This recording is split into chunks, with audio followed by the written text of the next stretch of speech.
Good afternoon, hello, and welcome to the Omni Coalition News Show, aka TOCNS.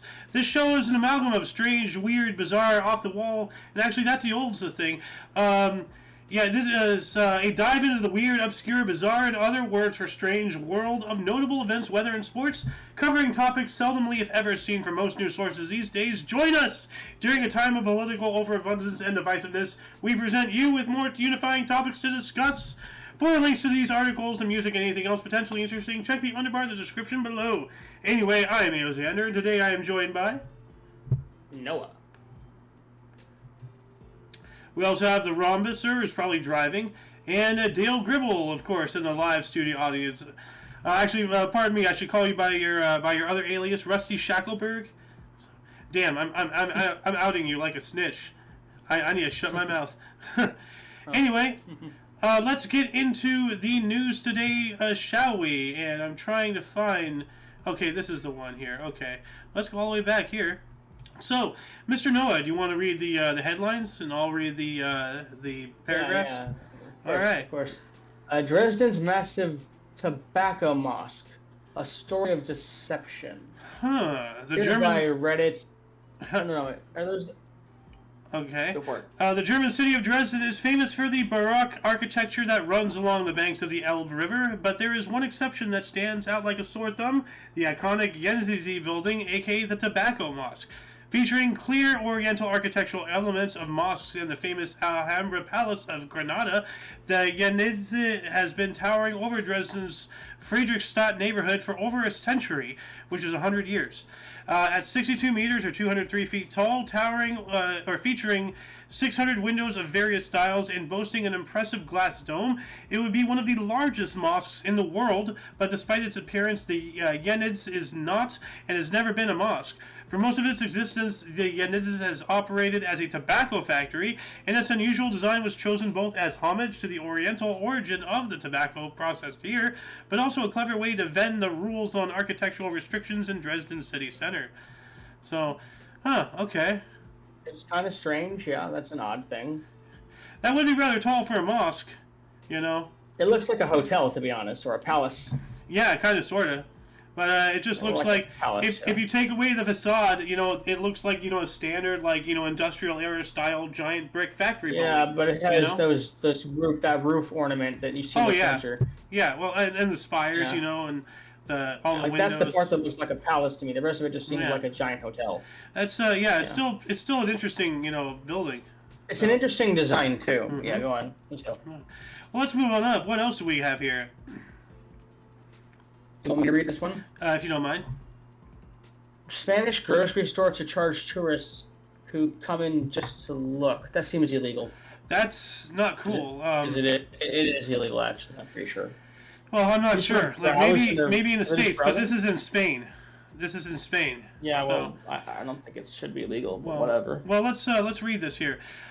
Fed up with tourists who only come to check out the scenery, the owners of CHEEEEEEESburger, a centennial grocery store in Barcelona, have put up a sign announcing a €5 or $5.60 fee for coming in just to look. CHEEEEEESburger has been... It does sound like it's illegal. It does sound like it is. I don't know, dude. I really doubt the legal system of Spain. But I'm not sure. Well, I don't, but it sounds like it ought to be. Anyway. It sounds messed up, yes. But let's see what it goes on to say here. CHEEEEEESburger has been in business since 1898 and is one of the most eye-catching locations in all of Barcelona. The vintage look of the store and the traditional design of the interior draw in hundreds of tourists every day, but the problem is that many of them aren't actually interested in the products. Products sold inside. All kinds of traditional Spanish cured sausages, cold cuts, cured cheeses, oils, wines, etc. According to one of the managers, many tourists enter the store without even muttering a simple hello, wandered around taking pictures, and then simply leave without buying anything. So he decided to charge people for just looking, just to discourage them. So, now, it may seem messed up, Noah, but if you're a business owner, think about it. It would be really annoying to have people just come in, take pictures, and leave.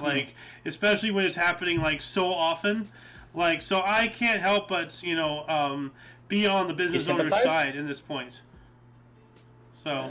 I mean, okay, but I still think it shouldn't be allowed to charge someone for entering a building unless you paid for a ticket in advance or something like that. Well, the thing is that once again, it is a private business, and they set up their business to make money. Sure. If people are just coming in, like they're not a public park, like you go to a store to buy things. I'm just saying. Yeah. Well, no. Well, is it like a... But Okay. they're not going in with the intent to buy anything. They're going in just to take pictures and such, and that's a private business. I'm sorry, they're well within their rights with that. Like, I have to agree with them. Well, if they're a private business and that's allowed, I guess it has to be allowed. But I don't Yeah. think it's ethical. But, Well, okay. Once right, next one, I guess. once again, how would you feel if you owned a business and people came in, you made no and money they didn't off buy of them, anything. yeah, and then just left? Yeah. Like they're crowding the store. No, you have a point there. If it's a private business, then Yeah. They're there to make money, not to be oogled at. But anyway, let's move on up here. Here we go. Check this out. Oh wow, this one's about Burger King. Yep. Is everyone else here just muted besides us? Yeah. Yeah. Okay. Here, why don't you read this one and I'll read the thing underneath. Okay. Or do you want to do it? No. I'll read. Yeah, we can swap. So, Okay, Burger cool, King's cool. real cheeseburger contains 20 slices of processed cheese, no meat, no sauce, just cheese and bun. That doesn't sound healthy at all, but okay. No. Okay. Burger King Thailand recently shocked the fast food world with its latest addition to the menu, a real cheeseburger that consists of, we just read this, 20 slices of cheese between 2 sesame seed buns and nothing else. The real cheeseburger hit Burger King locations across Thailand last Sunday and immediately went viral online. I mean, it sounds like they're just trying to give people heart attacks, but fast food has never been more fast, in my opinion. Yeah. But what else does it say? They clarified that this is no joke, this is for real via the social media channels. I'm just reading ahead. Okay. Well, if you don't mind reading the whole article, so that way, anybody who's listening... Yeah, okay, I'll read the top 2. How about that? Paragraphs. That's what I usually do.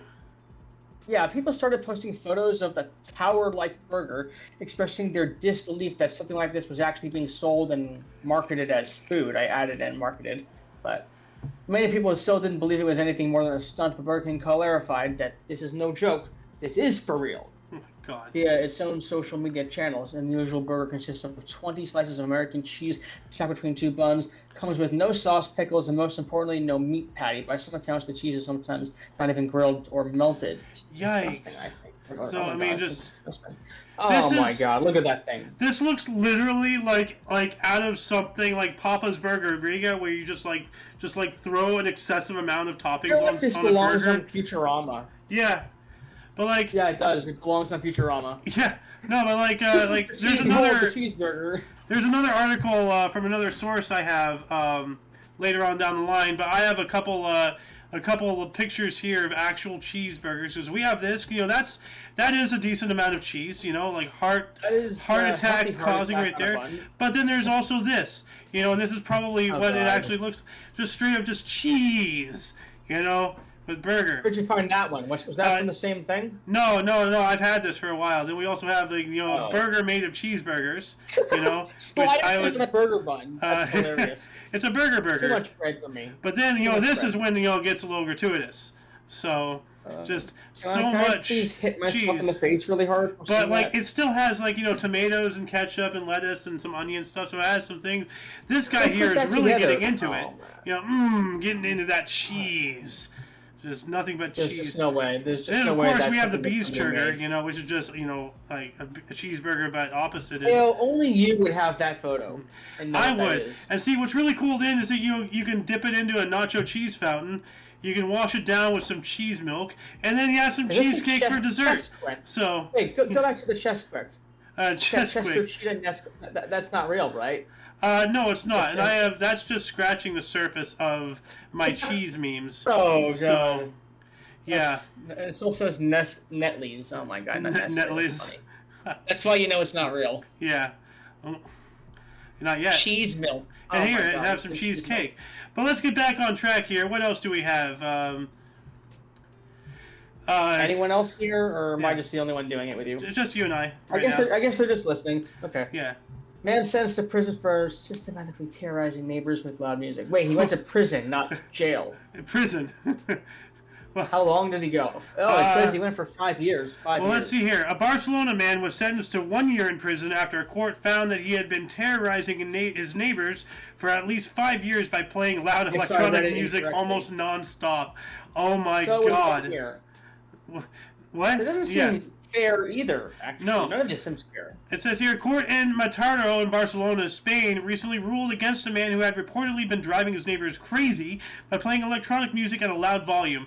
The nightmare of the man's neighbors began in 2012 when he started playing his unbearably loud music all day and night, despite repeated requests. I would move out. Despite repeated requests to turn the volume down, as well as visits from the local police. The man refused to comply, and the people had no choice but to put up with it.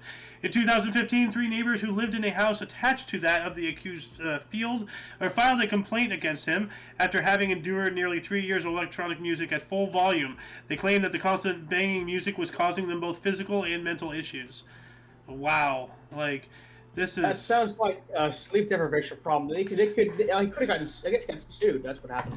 Yeah, I mean, it just seems like that you should move out at that point. That is loosely, can be loosely defined as terrorism. That is an obnoxious neighbor. You should just, you yeah, don't want to be forced to move your house because someone plays music too loudly over their balcony or whatever. But it sounds like something I would move out because of. Yeah. I'd say it didn't stop. Yeah. That's awful though. Hopefully he gets more time in prison. Hopefully he gets barred from having electronic music in his house, or I don't know. Something needs to be done with this guy. I don't think they're supposed to have anything like that once they're in prison. Once they get out, they have parole officers and all that kind of stuff, isn't it? Yeah, I don't know. Anyway, let's move on up here. We got some more from Oddity Central. Scammer poses as God, asks woman for deposits at Bank of Heaven.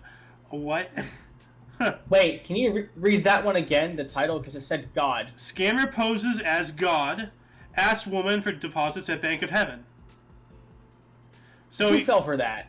Did anyone fall for that? Apparently somebody did, because it's a story, so why don't you read this one? The average Christian be like. Let's say 300,000 euros. Okay, keep reading. Let's see, let's go over this. I can read this one, actually. Yeah, you read. It's your turn. Okay, well, and then it's going to be... Okay. Yeah. A Spanish man stands accused of taking advantage of an overly religious old woman by posing oh God. That sounds like what happened to my mom, as her Lord and Savior, and asking her to deposit money to his Church of Heaven. You can't make this up. It only gets weirder from here, folks. Yeah, just keep going. Oh my God. Could you say no to God? What if he called you directly to ask for a favor? Esperanza, an elderly woman from Leon, in northwestern Spain, could not refuse God when he called her on the telephone and told her to put her savings in his Church of Heaven. This is so weird. Because it offered better interest than earthly ones. What? Okay, so the woman did it, I guess? Yeah, keep reading. The woman never once suspected that she was being scammed, and she was convinced that she was chosen of the Virgin. A chosen of the Virgin, long before receiving the call, getting a direct call from the Almighty didn't seem really all that strange. Over 6 years, Esperanza followed God's instructions and deposited around 300,000 euros in a small drawer at a local convenience store, convinced the money would end up in a heavenly church. This is weirder than what happened to my mom. Yeah, so, this is just awful. And something just like that happened to my. You know what? My mom. I say, people who get caught and proven that they scam the elderly out of their money and stuff, that should be the death penalty. Yeah, because I lost my home over that. The elderly person that lost all that money due to a scam. Dude, I lost my home when my mom fell for that scam. Yeah. Well, not that scam specifically, but still, and let's not get into that because that's some personal information. But it happens, and this is really sad. Happened to me. So, I mean, old people, their noodle starts, not working that well. They start, the sense starts, going out the window, and it's a really scary sight. A really scary thing to know that eventually it's going to happen to mostly everybody. Very few people are fully cognitively, all right by the age of like 80, 90 if they get there, So, anyway, let's move on up here. Here we go. Okay. You read the headline, and I'll read the world's richest beggar is worth over $1 million. Wait, he's a beggar? Yeah. So this reminds me of the stupid little beggar games you can get on your smartphone or whatever. An Indian man who spends his days asking people for pocket change on the streets of Mumbai has been dubbed the world's richest beggar by Indian media, who claims he is worth over $1 million. While many people in India toil long hours every single day for a few hundred rupees, Bharat Jain, the so-called world's richest beggar, reportedly makes between 2,000 and 2,500 rupees every day by asking generous people for handouts. Jain has been begging at busy Mumbai locations like, Chhatrapati Shivaji Maharaj Terminus Railway Station (CSMT), or Azad Maidan for many years now, and has accumulated quite a fortune. His net worth is expected to be around 7.5 crore or $1 million, and includes a 2-bedroom flat in Mumbai with 1.2 crore, worth 1.2 crore, and 2 shops in Thane that rents for 30,000 rupees per month. His monthly income is estimated to vary between 60,000 rupees, which is $731, and 75,000 rupees, $914, which is apparently a lot more than most employed Indians earn. Wow. So this guy literally became the main character of the world by utilizing video game mechanics. He saved up, and he has his own apartment. He owns two businesses that he rents out. Still a beggar. And he's still a beggar. This is wild. It is kind of wow. wild. You own property, man. Why are you begging? Stop it. Kind of a strange thing to do, yeah. There's people out there who actually need that money. You started off from the bottom, now you're here. Now, let other people climb. Get off the ladder. Oh. Anyway. Yeah, he's a little rung. Yeah, let's move on up. More from Audio Central. World's largest gas station can refill 120 cars at the same time. I know about Buc-ee's. I am very well aware about Buc-ee's. Wait, where you been there? I have not, but I've watched some videos and whatnot, and they might end up out here too. This is a revolution. Go for it, man. Okay, here we go. So the world's largest gas station belongs to 74,000 square foot. I can't read that word. Was that Buki? Buc-ee's in Tennessee with 120 gas pumps and 350 employees. Wow. Doesn't feel like it would just be a gas shop. Wouldn't they also have a shop on the side, like an A&P? Oh yeah, no, they have a whole thing. Pardon me. Okay. Yeah. So it's like a grocery store and a shopping, and also. So it says Buc-ee's, the world famous gas station chain that dominates roads across the American South, operates dozens of gas stations, but none as big as the recently opened near Sevierville, Tennessee, just off the I-40. Buc-ee's is known for incorporating mega stores into their massive gas stations. Kind of cool, actually. They don't do that over here. But the newest one takes over the cake. At 74,000 square feet, the world's largest gas station features a massive shopping center. Is that bigger than a football field? I think it is. Definitely. Yeah.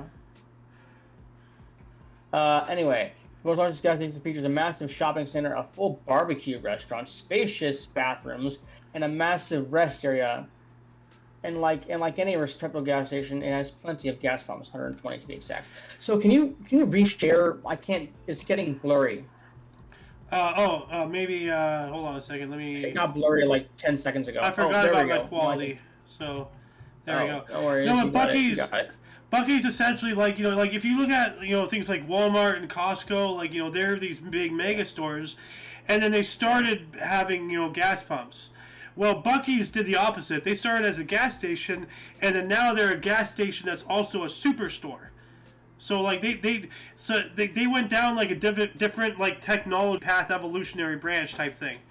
But yeah, exactly. It's what they did. It's awesome. And look at that. Look at that looks so good. That's you can see the brisket right there, charred to perfection. Are those Yum. tortilla corn chips? Those are Wait, barbecue those corn chips. chips? Barbecue chips. Dude, I want to eat that. Stop I do making too. me hungry. I already.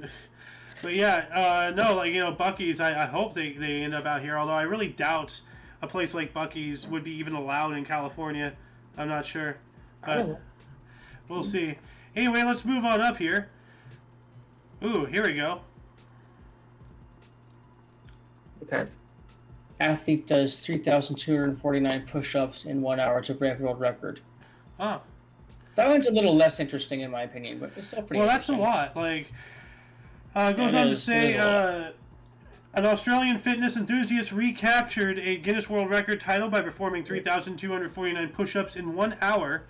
So, yeah, that's a lot.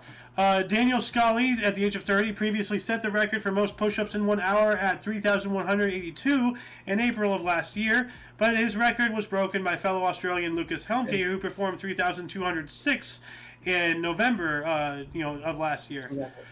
So Scully, yeah, that's an interesting one. Yeah. Scully's left arm is in near constant pain due to a condition called complex regional pain syndrome, which was caused by a severe break when he was 12 years old. So on top of doing that, his arm's in constant pain. Yikes. Oh, that's why he has that sleeve there. Okay, that's probably compression. So, but that's a lot of push-ups, Noah. Like, I'm not going to do the math. I'm not going to do the math, but I think that's more than one push-up every 10 seconds. I'm not sure.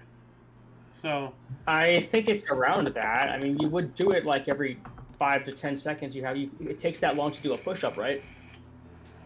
Well, I mean, like, he might be like, going really fast. It depends on how fast. It might take a little. Well, he's really fit because he did 4,000 of them almost. If you're trying to do a push-up challenge, 60 push-ups in a minute, it's push-up per second, which is possible. Anyone can, if you're quick enough, you can do it. Okay. Nice. You just gotta have the only problem is you gotta have the endurance. Yeah. What else do we have here? More from UPI. What? Oh, I was going to ask you a question, but I'll get to it when we get to that topic. Oh yeah, we have a couple of them up here. What we're getting to There should be three Reddit posts. I got 2. They're in mic lists. Yeah, we'll get to that when we get to that. From UPI, we have a Mexican company created a 1,429.47 pound marshmallow. That is a big marshmallow. Oh wait, can I see a picture of this thing? World's largest marshmallow. Let's see here. Dude, I haven't had marshmallows since I was like 3. The last time I ate a marshmallow, I was 3 years old. Well, I can't click the video because it's TikTok, and I refuse to allow China to take my data. So why don't you just let me do it? Okay. Well, the link is let me post this in mic list here for you real quick. Yeah, here I'll so you do can this see. Here.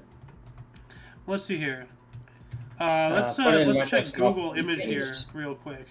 Images. Oh, well, that'll work. Oh, here it is. Oh, that is that's a big size of a marshmallow. room.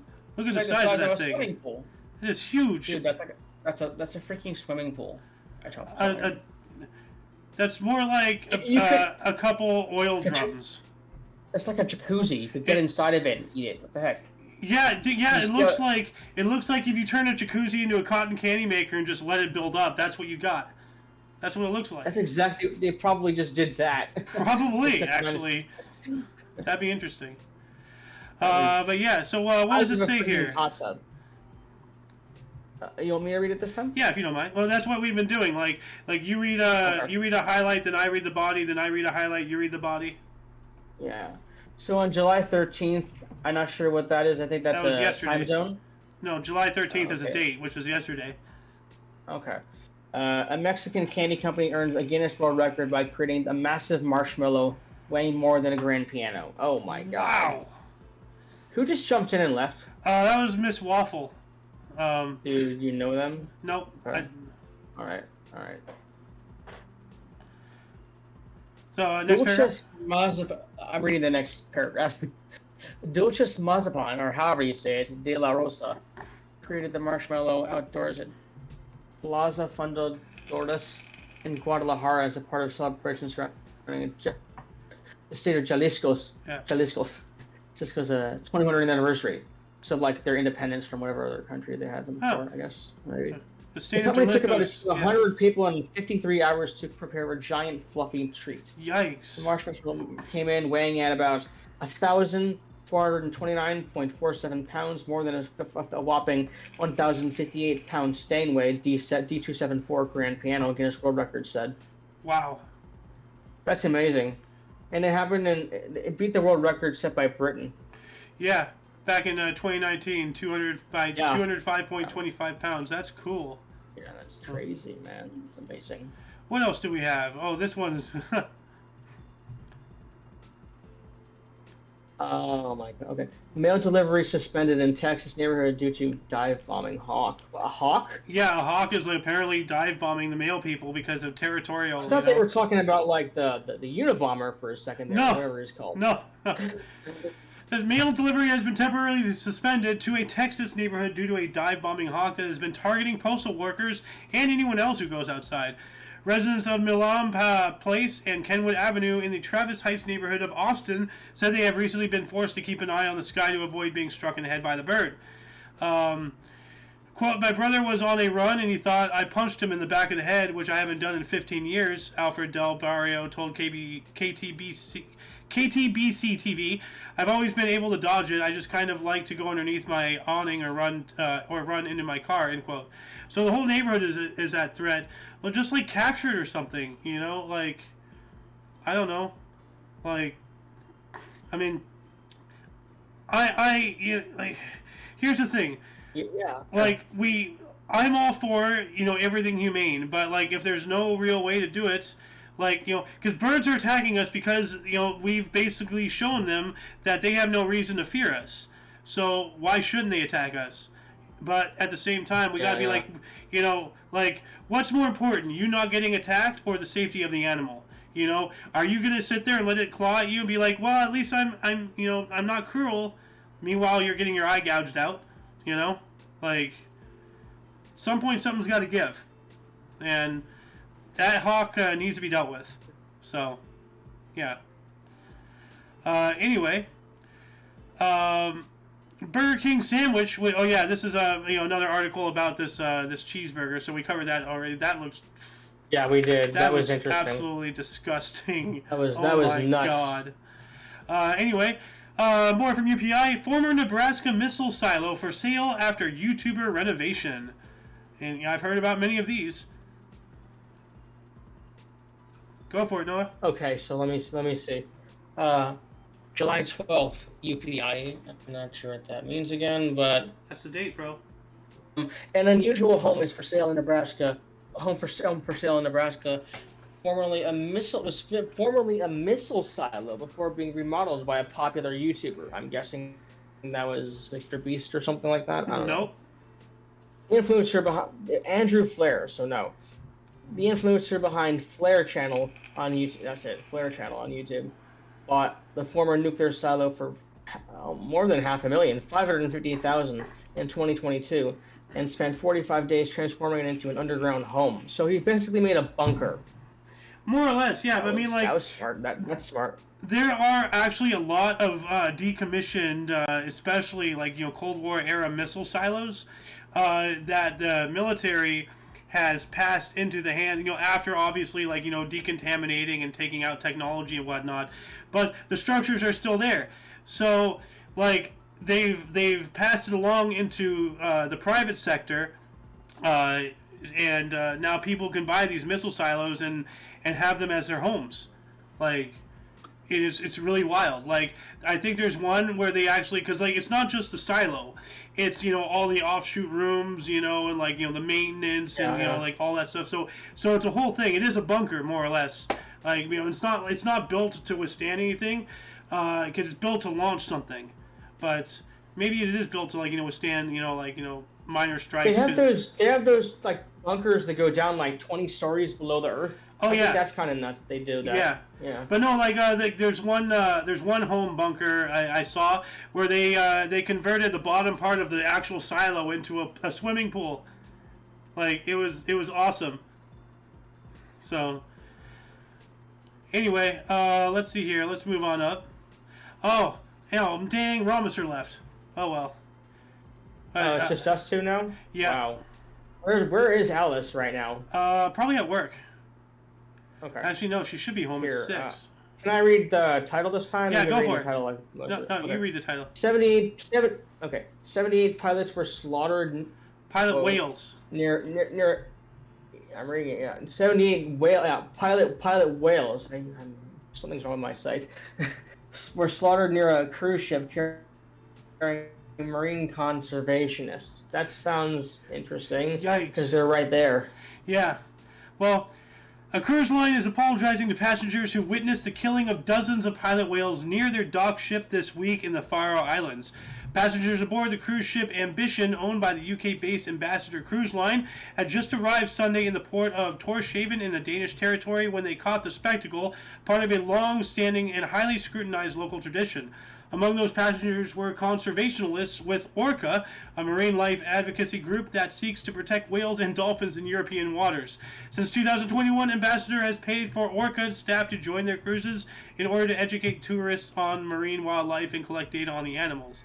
So essentially what happened was they just so happened to be there while this tradition was happening, and the whale conservationists saw dozens of whales get systematically slaughtered, and that is tragic. Doesn't it seem strange? Yeah, doesn't it seem strange that they happen to be right there when they slaughtered all these whales? Obviously, somebody wasn't paying attention to what data was. I'm not saying that the conservationists did anything. I'm just saying it's kind of strange. Well, no. Like, to me, like, obviously, whoever was in charge of the booking of the cruise ship did not put in the work in realizing that it would be there during that time. Somebody didn't do their homework. Like, I hope. Like, I hope somebody. I hope this isn't intentional, you know? And, like, see, here's the thing. Like, you know, I understand, you know, whale wars and all that stuff and whatnot, but, you know, to some people, that is a way of life. You know, some traditions should be gone, but, like, I'm not one to say, you know, whether or not whaling should be gone because, you know, that's their livelihood, you know, in some cases. And, you know, this is a small little, like, fishing village, and this is a long-standing tradition and such. So it's just, like, it is a tragedy that they were there to witness it, but it's also kind of hilarious. Like, let's be honest. Like, the irony of the situation. No, it's just really, really ironic. Yeah. I mean, yeah. I think it's just really ironic. The irony is amazing. Yeah. But let's move on up here. Ripley's Round Trip, the world's most mysterious islands. Ooh. So, and, like, you don't have to read all of this. Like, actually, I'll spit through this real quick. Because Ripley has a different way of writing. So, like, an island of criminals, straight up a nightmare, nuclear wasteland, an island filled with graves, an island of restless spirits. You know, so, yeah, like, go to the underbar of the description below for links to these. You know, like, there's a bunch of interesting islands out there and whatnot. We also have from Ripley's as well, the terrifyingly true stories of people that were buried alive. So, like, once again, you know, these are multiple sub-articles within the articles describing the various people. Real Kill Bill stuff. Yeah, well, like there have been many instances of people, like, you know, these people are here. Anika Hawkwatts, Philomene Joinetry, Tom Gurian, Angela Hayes, Mike Meany, all buried alive. Like, that's wild. Wow. So, just to name a few, you know. And we also have liquid trees could solve the urban air pollution crisis. Huh. And once again, you know, they have different things, sub-articles within the articles, so it's not something that we can really read because there's different, you know, branches to this story that they all need to be looked at. Right. So, we read this one before. Hang on. I don't think so. I did. I must have submitted it a long time ago. I know what this is. Could liquid trees replace real trees? Oh, hell no. Oh, hell no, they better not be thinking about replacing real trees. Dude, this is how corporation, overlord, dictatorship, demagogue, like, evil futures happen. When you give all the power... I know I mentioned it to someone. I found this a long time ago. Huh. Well, I don't remember if I gave it to you or not. Yeah, I'm not sure. I'm going to have to look at this after the show here. But now let's get into what you found, Mr. Noah. Let's see here, Michaelis. Oh, okay, these 3 links. Are these the same links that you posted earlier? Yeah. Okay, So let me close these. Wait, here. there's actually a fourth one I want to put up in there. Hang on. No. And you can open that file, that PDF also. I'm putting in a fourth one. Yeah. Well, why don't you tell us about this? What's going on? Like, this is your post on Reddit, right, about ufology? Which one are you looking at? UFOB? The first link, unidentified anomalous phenomenon disclosure. That's not me. Act. That's someone else. The one on UFOB is my post. Okay. So the unidentified anomalous phenomena disclosure act of 2023 was published on the Democrats' Senate page, the portal for the Democrats. And it basically says they're looking for a regular citizen, I think. Might be someone that has training in the field. I don't know what it is. But if you go to the other one, it says they're looking for someone that is non-partisan. So someone like not biased in parties, like left or right. Sorry for laughing. Like, the government looking for somebody who's non-biased, that's hilarious. Okay, so something big is about to change, I think. Yeah. And this is the document here, the Democrats.Senate.gov page. Yeah. Did I get four different articles? Yeah, I have 4 different articles. I actually brought this up from this first one here because it has the link. Yeah, okay. So, yeah. Okay. And I will post links to all these in the underbar in the description below after the live stream, of course. And actually, do we have any comments? Like, I haven't been looking at no. Here, I put them all in one post on Discord. Yeah, I see. I see. Yeah. Okay. Good. Yeah. So, but now what is this one here? Anonymous is preparing a video release. We, as the collective, are here to push disclosure of Daniel Sheehan's. He's a senator. Whistleblowers, like the 6 whistleblowers that were coming up. You remember? Mm. I guess we didn't talk about that one, but the Pentagon Papers attorney and aid any whistleblowers, and it says game time. So Anonymous is taking, like, I guess they're related to the, Anonymous actually takes some roots in the Army. They have high amount of ties to the American Army. Huh. I'm just gonna be honest. There's a lot of that. So it says Anonymous is compiling data, interviews, etc., and will be releasing a disclosure video in the preparation for the grand stage to be taken by David Grush, Congress, and any other whistleblowers represented by Daniel Sheehan, the famous Pentagon Papers lawyer. We are preparing an operation that will serve and help whistleblowers come forward for awareness to the UFO, UAP, alien topic. The whistleblowers links on the Daily UK website and all sorts. Yeah. And then there's also, if you're interested in reading this other one, well, not you, but like any of the viewers, because obviously we can't do it now and it's really long. There's this one. There's a 5th link now at the bottom. Oh wow. Okay. Well, slow down there. So this is like the main what's happening with it. This is Anon2 World on Twitter and Reddit. Where are you posting it? The one you're looking at right now. Oh, okay. You're looking at it. Okay. That's the one that they made their press statement there, I guess, and it's on Twitter also. All right. So you heard it here, folks. Check the underbar in the description. These links will be posted after the live stream, of course. But that shall wrap us up, unless Noah has anything else to talk about involving all that. Anything else you want to talk about? Dang. Is anything more about these UFO, UAP, stuff that. I want to read the one that I posted. The one that says it's by the Golden Leaper. Can you find that one? That's my... Yeah, where is that? On UFOB subreddit. r/UFOB. r/UFOB. UFO. Okay, this one here? Yeah, so this one is the one that I posted. I just took some part out of it that I noticed and put it on the title. So the UAP Disclosure Act of 2023 actually says, not later than 45 days after the date of the enactment of this act, the president shall appoint one citizen of the United States without regard to political affiliation to the president to the position of executive director of the review board, which is written in the document you see right there on the top. Well, they'll just grab whatever whatever person they already are going to put in there. That's the main headline for that post. They were talking about it on Twitter. I'll link you something to put in the underbar. All right, well, we already have all these links here, so let's wrap this up. There's like a Twitter thread. A Twitter thread. You get the point. Well, that will conclude the show. Once again, you can check the underbar in the description for any links you may be interested in, including but not limited to all things Omni Coalition. Please visit our link tree. For your dose of different, odd, and unusual news, we stream every Tuesday and Friday at 3 p.m. Pacific Time, which is 4 p.m. Mountain, 5 p.m. Central, and 6 p.m. Eastern Standard Time, respectively. For all of you and all of us, I am Xander. I'm Noah. And we also had Dale Gribble in the show for a little bit as a live studio audience, as well as Ramisser. And for a brief moment of time, we had Miss Waffles popped in and out for a second there. Not sure what she was doing. Anyway, you viewer, you of course, and until you catch us next Friday. Oh, wait, no, until you catch us next Tuesday. I forgot what day it was.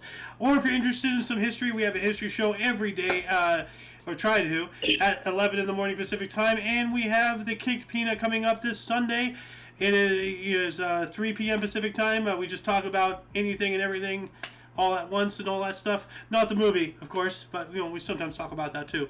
But anyway, until you catch us next time, whenever that is, wherever that is, until then, don't forget to look right and left at every intersection, rate 5 thumbs, and subscribe. Toodles!